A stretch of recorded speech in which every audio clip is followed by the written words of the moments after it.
Good day and welcome to the channel. For this first aircraft review, I've landed on the F-2A ADTW Viper Zero, a 13.0 Japanese top-tier premium.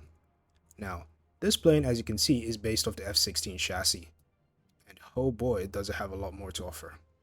Now, for the weaponry, it carries the AAM-3s, standard on all Japanese planes, and, surprisingly, the A7M. Alongside it, it carries a good selection of air-to-ground weaponry, unguided most of it, but the guided ones are primarily air-to-ship, with the two types being offered. Now, I love this plane. Problem is, it set me back about $70 as of recording this video. But aside from that, it really doesn't matter because this is one of those planes where you just fly it and you know you're going to have a good time. But then again, especially at the BR you are flying at, that being 13.0, you're going to face multiple problems, but the largest one being the fact that you do not get AMRAAMs, you get AIM-7Ms. And as of this video, there was a time, about 2 updates ago, where the A7Ms straight up refused to function with this radar, and it caused so many headaches for me because I imagine locking a target and the AIM-7M just pissing off in a different direction. But now that's fixed, so that rant is clearly not even valid. Now, to its flight performance. Again, the Viper Zero is based off, the F-16 Viper. But the Japanese have given it drugs. A whole copious amount of drugs. It flies faster, it turns harder, and my god, does it roll harder. I don't know why, this has an insane roll rate for a Viper. Now, it also has a larger wing area, about 27% if my memory serves me right.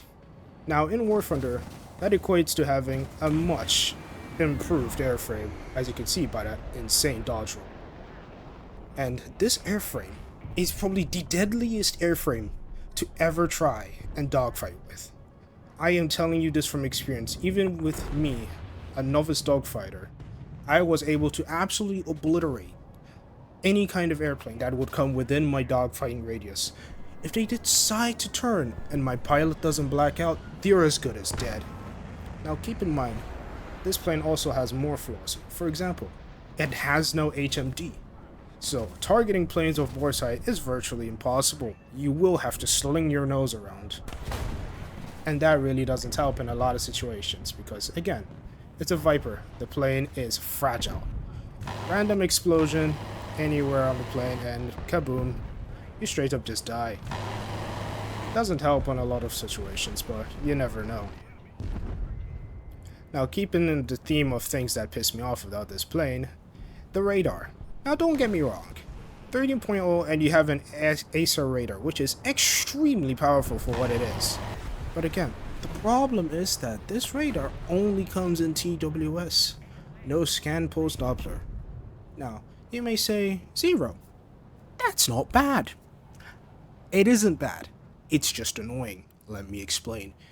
For example, you're trying to kill a plane in front of you, and your radar obviously is slaved, not hard-locked to it. The second something else crosses your radar scope, your radar automatically switches to that target. And in my honest opinion, the only way to stop that from happening is to turn off your radar entirely, and just, rely on luck and God himself. Now, that is pretty problematic because when you're trying to target things at, let's say, not even dogfight distance, missile distance, it does tend to cause a lot of problems. And, well, there's only so many things you can do about it. Now, circling back around to the Viper Zero's ground capability, sitting at 12.3, it doesn't get anything that is properly what I would consider as guided. I do not consider GNSS bombs as fully guided ordnance. You point on a map, it goes there. That's it. You can point on a map with a dumb bomb, it will go there, of course with a large amount of inaccuracy. Aside from that, great selection of rockets, great selection of dumb bombs. It may not be the best for ground strike, but for a light attack role, the second you shed that weight, you will be very, very, very painful to deal with for enemy air, and that is always a plus, especially against Russian anti-air. Now, what is my overall verdict on the Viper Zero? It is one hell of a plane. Absolutely deadly close up, and at range, it can avoid your missiles. Now, Its firepower is a bit more to be desired of since you do not get AMRAMs. Well, this version doesn't. And it's just such a good dogfighter, man. The second you get close to anyone, if they make a mistake, you can capitalize on it. Your nose authority, your roll authority, this airframe in particular is so deadly. It's not even funny. And keep in mind, you do all of this without an AOA limiter. You know, that fancy little doohickey that allows the Suhois to do backflips. You don't need that, so that's one button you don't need to have to care about. And again, since it's based off a Viper, it still keeps the Vulcan.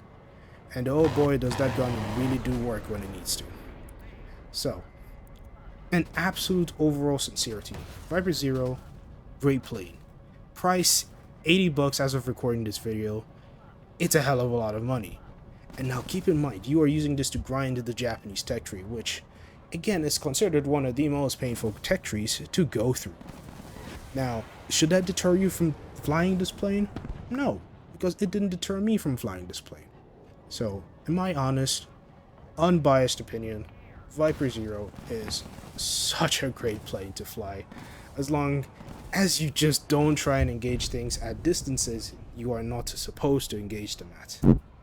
But aside from that, you can have fun, and thankfully, it is super beginner friendly. So, once again, thank you for stopping by and checking out this little channel that I've started.